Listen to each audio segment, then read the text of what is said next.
Welcome to the NdB Sunday Show with me, Steyn, and today, Dr. Michael Louis, the chairman of the Independent Candidates Association, and of course, a very close friend of the late Neil de Beer. Welcome, Michael. Well, good morning, Chris. Great to be with you. Off to a very tragic start.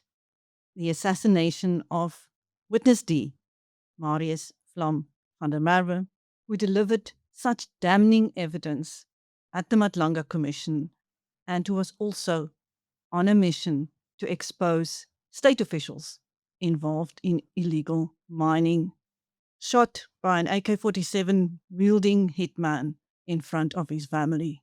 How brazen can it get, Michael? Well, look, it's really shocking news. I was really shocked yesterday to hear the news. And, there are really some unsung heroes in our country, and we are living, maybe some see it as very bad times, but we need to start exposing the rot. And so, really, our condolences to his family. And it just also shows you, I think this weekend, the commission has got some very, very big decisions to make. Because whilst there is this whole notion about public interest, you cannot have public interest vis-a-vis the right to life. And I think that whilst it is the right for citizens to know what's going on, I do not believe that to have it all open and not protect the lives of people is now what is conducive. And so, whilst I believe public interest is important, I believe the Commission must now seriously consider that all reports are in camera and that the lives of these whistleblowers are really protected. And so, I mean, that just shows you that here was a man that was in the Ekurhuleni police force for a number of years, 10 years. Then he went to private practice and started really coming out with some very, very important information, especially the information about burying the body and implicated Julius Makwanzi. Um, really shows you that there is some really serious things. And I don't know if the viewers know, but Julius Makwanzi was even nominated as the regional head of Gauteng in the month of November. He isn't there anymore. But if this is the type of leaders that our political parties are having to represent us, because we also know that um, um, the top cop of the Ekurhuleni municipality was also very, very linked to Madlala, the controversial person that won the Tembisa um, um, tender. And he even said in his evidence, which I actually personally watched, where he said that he even prayed that Madlala will get that tender because Madlala promised him that he will have go into a good retirement. So, Chris, really interesting times and something that is really horrid, and a very big week waits to see what the real plot is behind all of this. Once again, proof that there are those who are prepared to die to tell the truth and those who are prepared to kill them to stop them. He knew he was going to die and he even predicted it, Michael. So, for those who have been asking, where is the evidence? Maybe have a look at this. Surely it tells you that there are guilty ones out there who will stop at nothing to protect their power and their loot. Now, on to President Cyril Ramaphosa. There are plots or a plot to get rid of him. Michael, how difficult or how easy would it be to oust him before the end of his term? No, it's going to be absolutely impossible, Chris. And the viewers can definitely prepare themselves for a year of factional battles before the local government elections, because it's all very normal and very sad that that's the nature of the beast of politics. Factionalism will go and plant seeds that are really unreal and will speed wobble a lot of people that aren't informed. But my duty really is to be able to inform viewers is that it's impossible to oust him. Section 25 of the Constitution of the ANC says that only the National Disciplinary Committee can oust any political office bearer because they've gone against policy, a threat against the unity of the party, corruption, and all those things that we do know. And there needs to be a formal complaint before the National Disciplinary Committee so that they can view and take a rule. And then obviously the incumbent can then appeal it as well. And we know that that isn't before the National Disciplinary Committee. So it's absolutely impossible that it will happen. And but there are two very critical issues that I would like to raise around about this issue. The first one is that the time has come that we cannot allow, when there is factional battles in a political party, and especially with the ANC that has nominated the president, that that can destabilize a whole country. And that's why I'm a very strong proponent that time has come to directly nominate our president.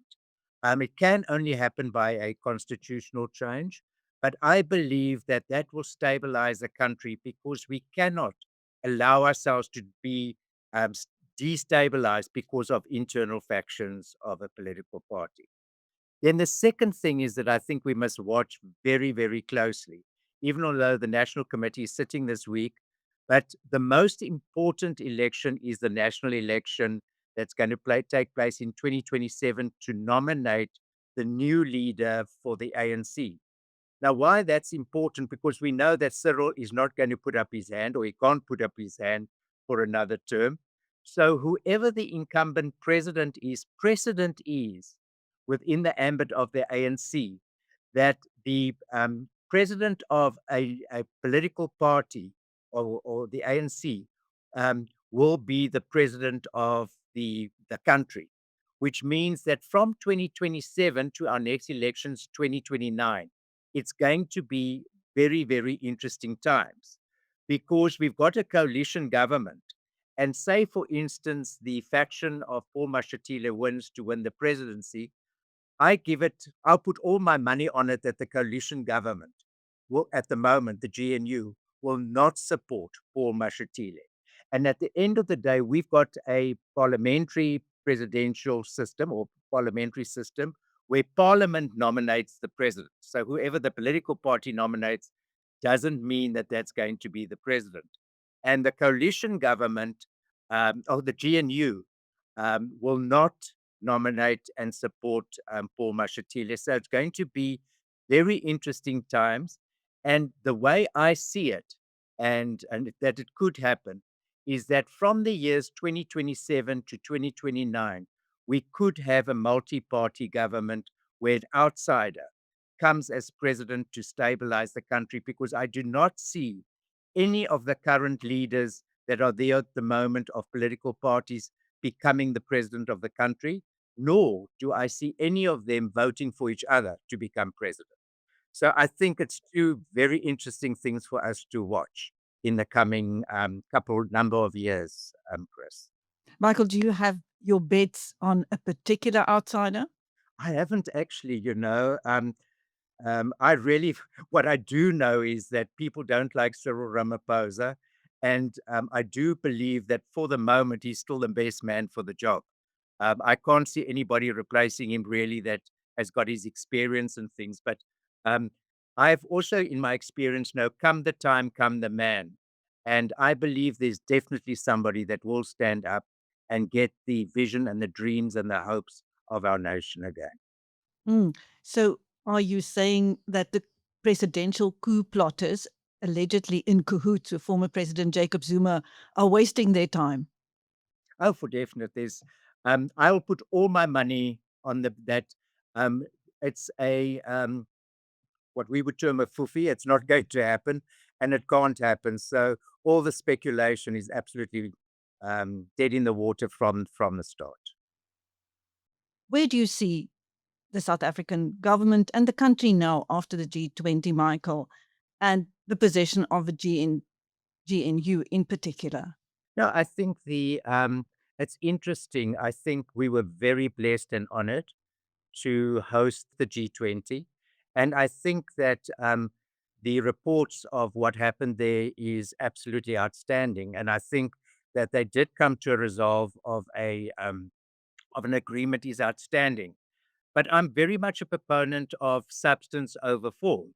You know, that whilst we've got the agreement, how much of it is going to be implemented? I think that's where um, I really would love to watch. There were huge capital injection promises made um, for South Africa. In particular, I'm just thinking of the Middle East that wanted to give a couple of billion for AI, and a number of other promises were there.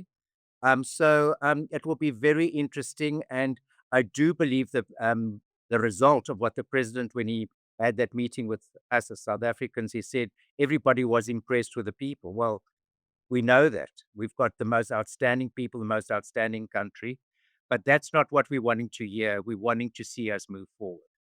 The second notion about the GNU, about the G20, which I think is really interesting. I attended a function of business leaders, and Christo Visa was one of the speakers. And Christo said a very interesting, made a very interesting comment where he says, "You need to know your place," you know. And so that really stuck with me. That I think, even although there is this feud with the USA, it is very sad, very disappointing, and there's a lot of information there. But I think South Africa needs to know their place. And we cannot alienate one of the largest economies in the world. And so as a result, they're trying their diplomacy, but I don't really think it's working. But we must know our place and take it up properly. I just by chance yesterday read Marco Rubio's report of why we haven't been invited to the G20 next year, that's going to be hosted by the USA. And there's everybody talks about that it's about genocide, but it's not only about the genocide. We know that there's a whole lot of issues there. Our theological approaches with Iran, for instance, the JCI, and a whole lot of other things. Americans are well informed. And I think that the whole policy against the BEE is important. And then, most importantly, that for some unknown reason, Chris, I think when America talks about the Afrikaner, they talk about white South Africans. And it's become more and more in my spirit, let me put it, that when they refer to the Afrikaner, they're talking to the white South African, that they've been prejudiced. And so, very interesting times. I think we're going to have to ride it out during the Trump reign.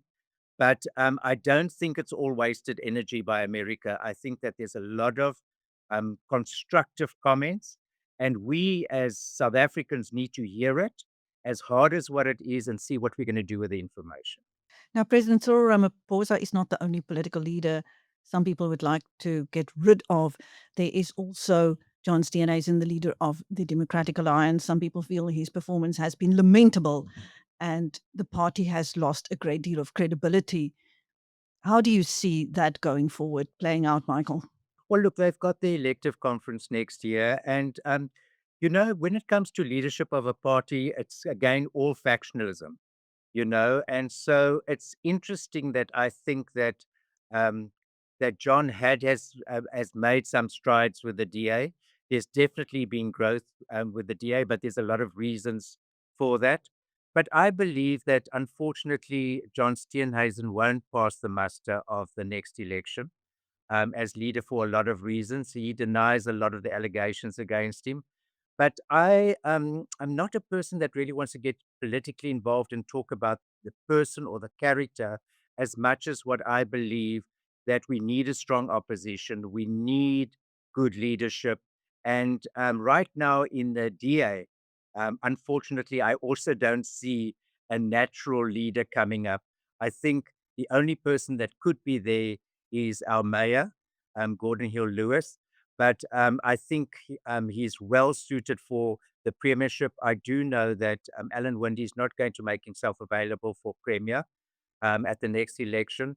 And I think to go up the ranks from mayor to premier to president, possible president, is the more natural route. So that's how it's going to play out, I think. And very interesting times.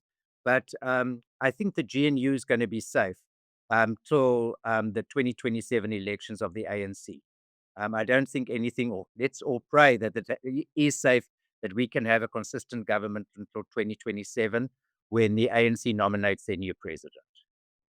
Just as in the case of President Cyril Ramaphosa, there is talk of an outsider um, replacing Mr. Steenhuisen eventually, somebody from the private sector. Have you heard?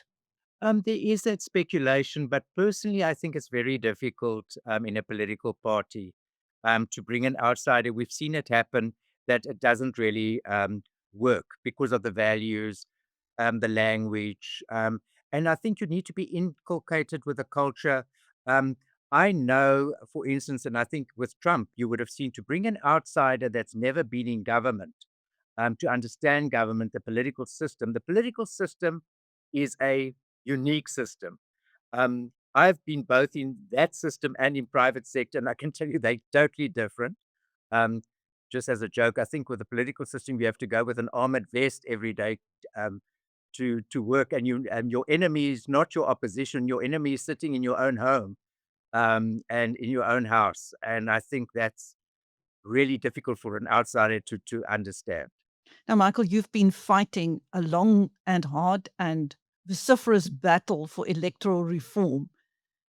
Where are we at with the Electoral Reform Commission's report to Parliament, the conflicting versions of that report? What now?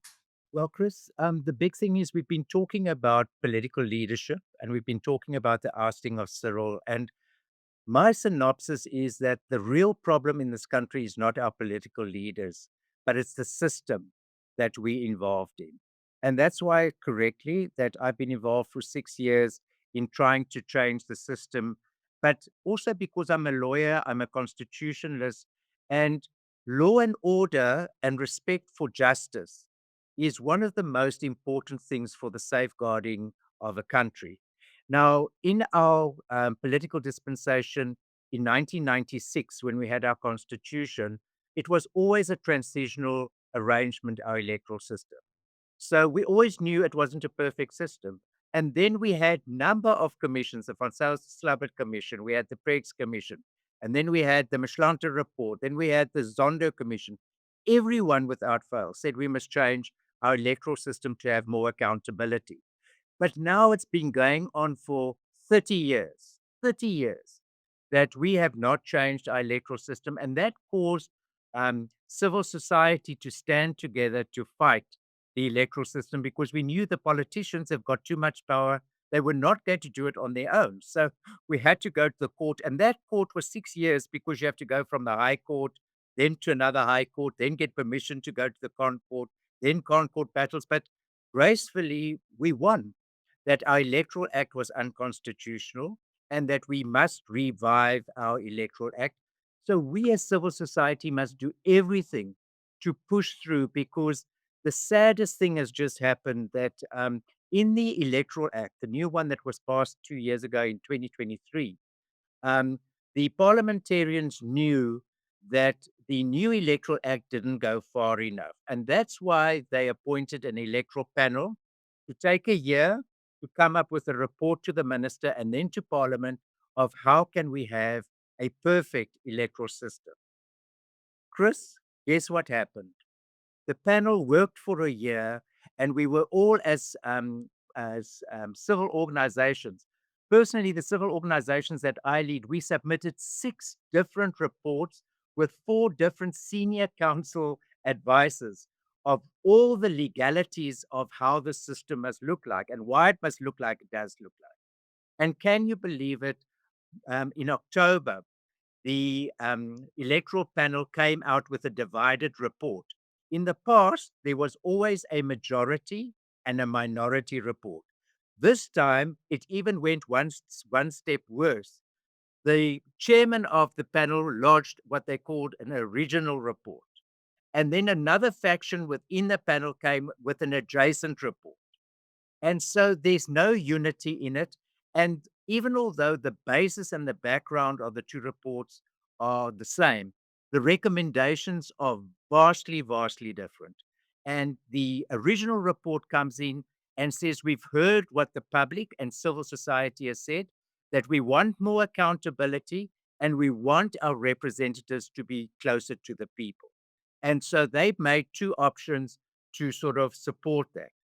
The outside faction, which in any case is made up of 4 members that civil society has always warned about, that they were preemptive to a certain electoral system, did exactly the same, came up and said, they came up with a more historic and practical type of review of the electoral system, but they did 2 things that was really shocking. The one thing is they said they're wanting to retain the current electoral system, which goes up completely against the spirit of why they were there in any case, because that's why the panel was there, to make it more complete.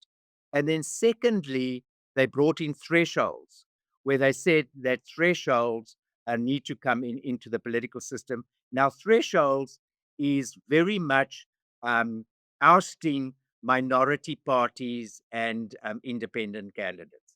So I know when I look at the report, they couldn't have considered all the work that the Independent Candidate Association that I represent submitted, because we know that there's a human right for independents to stand and smaller Section 54 organizations, but not one independent candidate was represented, because we knew that the system wouldn't allow them to come in. So, Chris, it's extremely sad. What happened is that this report was rejected by the Standing Committee of Home Affairs 2 weeks ago. And because they got legal advice, it's Section 23 of the panel mandate, that says you have to come with one report. You can't come with a divided report. And funny enough, in one of my oral submissions to the Home Affairs Standing Committee and to the panel, I said to them, please do me one thing. Don't come with a divided report, or don't come with a majority or minority report, because when civil society goes, or anybody goes to the courts, it's very difficult for the courts to interpret a majority and a minority or a divided report. And so, if I could just land a plane on something even worse than that, which is very imminent, Chris, um, is that another missile is slowly being launched. And that is the local government, the Municipality Structures Act, which is now being published in March. But we know that the local government elections is going to be in November next year. This bill hasn't been published yet, hasn't been debated yet and enacted, and there's been no public participation.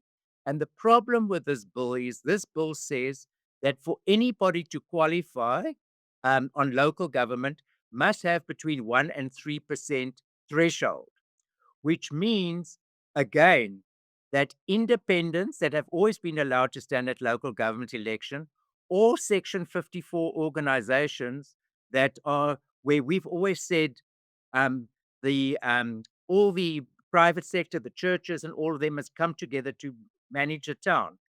This bill has now put a type of spanner in the wheels. And let me just explain it to the viewers.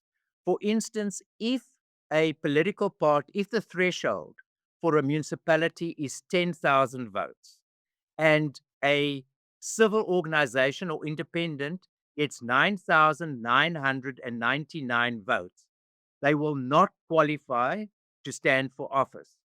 But a political party that gets 10,100 will not only qualify for one seat, but could qualify for 2 seats, because it qualified, and on the remainders, it could qualify for its second seat. So, Chris, I'm really worried about it. And civil society is standing up, especially myself, watching it very closely, because it is really an incumbent on Section 19 that says every person has the right to public office. And then, secondly, the whole thing about freedom of association, which is Section 18. And then Section 36 that talks about the limitation of the rights. And civil society doesn't want to fulfill public office, but we are custodians of the law. If we don't oppose it and say we are a constitutional state and fight these things, we will not have justice in this country, and we will not have a proper system. And so, my parting shot on this is is that I believe that what's going to happen is that the municipality bill structures act is going to be passed. There's going to be thresholds. Civil society is going to oppose it, but it's going to be past the deadline. The elections will go and people will be nominated. But what happens after the elections?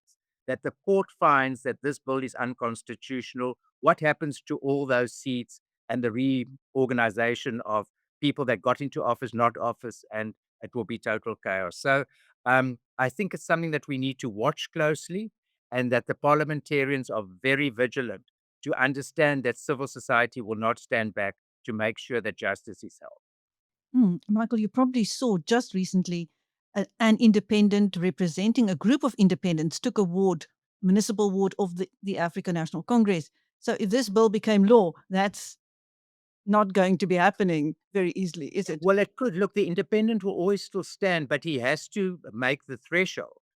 And so thresholds are a very important thing. And so it's going to discount a whole lot of people that want to participate in the elections, not to participate because of this risk. So we haven't got a vibrant economy. And the big thing is about an electoral system and thresholds. We've got still under 50% of our electorate that go to the polls, Chris.